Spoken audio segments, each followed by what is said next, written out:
I can't lie. When I initially heard about Carlos Hyde signing with the Cleveland Browns, I said, what the hell are they doing? Why in the world would they sign Carlos Hyde? Saquon Barkley, Saquon Barkley, Saquon Barkley. But furthermore, I sat there and said, the San Francisco 49ers, who everybody's going to be really hot on for 2018, the truth is they still got a lot of holes in a lot of places.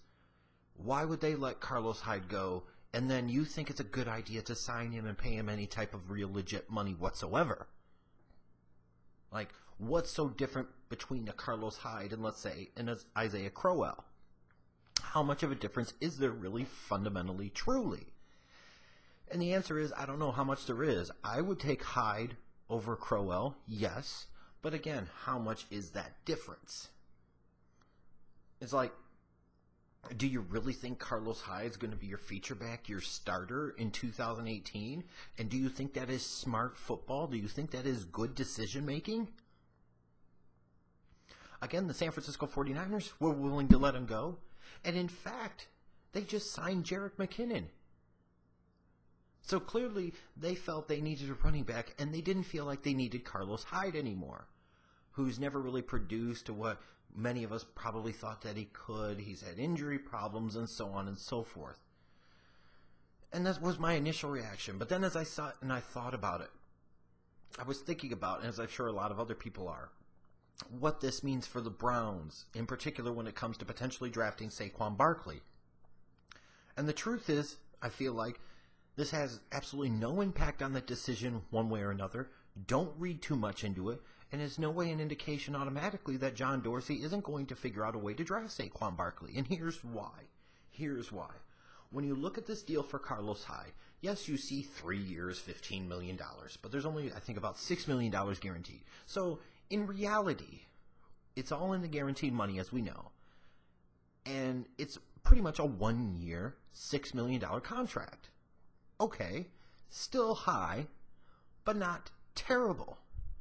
Furthermore, when you look at the fact that the San Francisco 49ers let Carlos Hyde go in free agency and gave 2.5 times the amount of guaranteed money to a role player in Jerick McKinnon, 2.5 times, they gave him $15.7 million guaranteed in a 4-year, $30 million contract, you start to not feel as bad about the Carlos Hyde deal.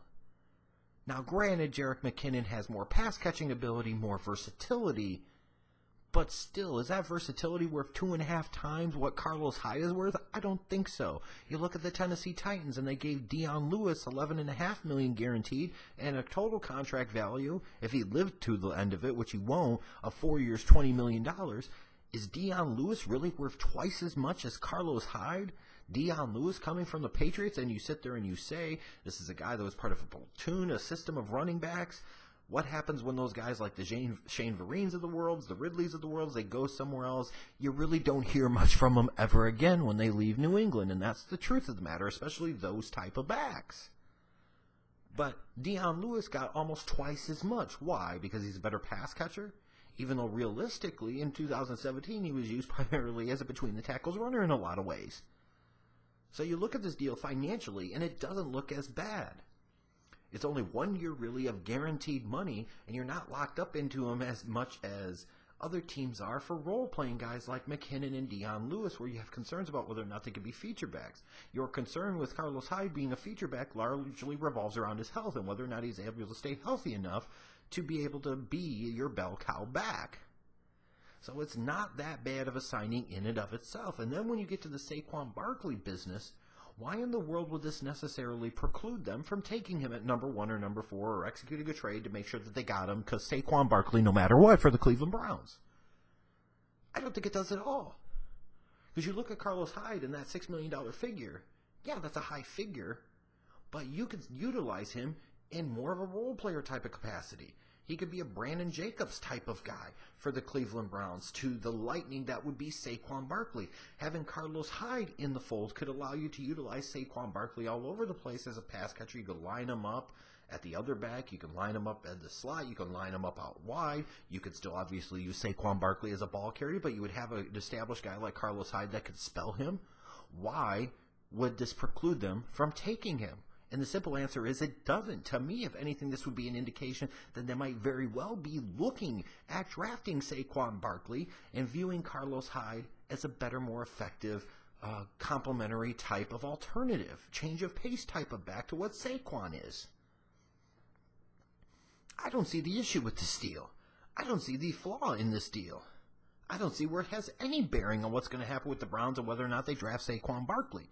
To me, ultimately, I will look at John Dorsey and the Browns, and whether or not they will draft Saquon Barkley truly will be based off of whether or not they feel like he is worth the draft position that it's going to take to be able to take him. Giving Carlos Hyde $6 million for one season for a team that had all types of cap space and had to spend it somewhere, and they've already invested in wide receiver, you know, now you sit there and wonder what's going to happen in terms of Joe Thomas and his retirement, granted, but $6 million for Carlos Hyde is not that bad, especially for one season where all the guaranteed money is, especially when using him potentially as a complementary player, a change of pace, backup type of guy to Saquon Barkley. Now, if you're bringing Carlos Hyde in and expecting him to be your bell cow and be your starter, then that's kind of dumb. Because, again, ultimately, the 49ers let him go for a reason. And it's crazy, though, that they gave Jerick McKinnon almost $16 million of guaranteed money as a role player, but that's the reality of the NFL, as how much it values the pass catching of these running backs. Now, Carlos Hyde is not a great weapon as a pass catcher, blah, blah, blah, blah, blah. He can catch a few passes, and that's about it.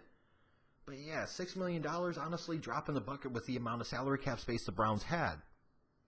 And at least you know you'll get something out of Carlos Hyde for $6 million, and actually you might get more out of him by not expecting him to play all the time. So yeah, to me, if you're a Browns fan, don't read too much into it. I don't think in any way, shape, or form you should be panicking about this, meaning you're not getting Saquon Barkley. Because if anything, to me, it could potentially point to, again, an indication that is exactly who they will be taking at either pick 1 or pick 4 with a trade or whatever the case might be. Saquon Barkley, no matter what. It's like drafting all over again. Vontae Mack, no matter what. But Carlos Hyde, he actually makes sense for the Browns once I sat down and thought about it. And see, you probably thought I was going to spend the entire video crapping on this deal because you think I crap on every single thing the Browns do. I crap on most of them because they are the skid marks of the NFL and they have earned that right and earned that reputation. But this deal here, I don't think is that big of a deal. And most certainly does not stop them from taking arguably the best player in the 2018 NFL Draft.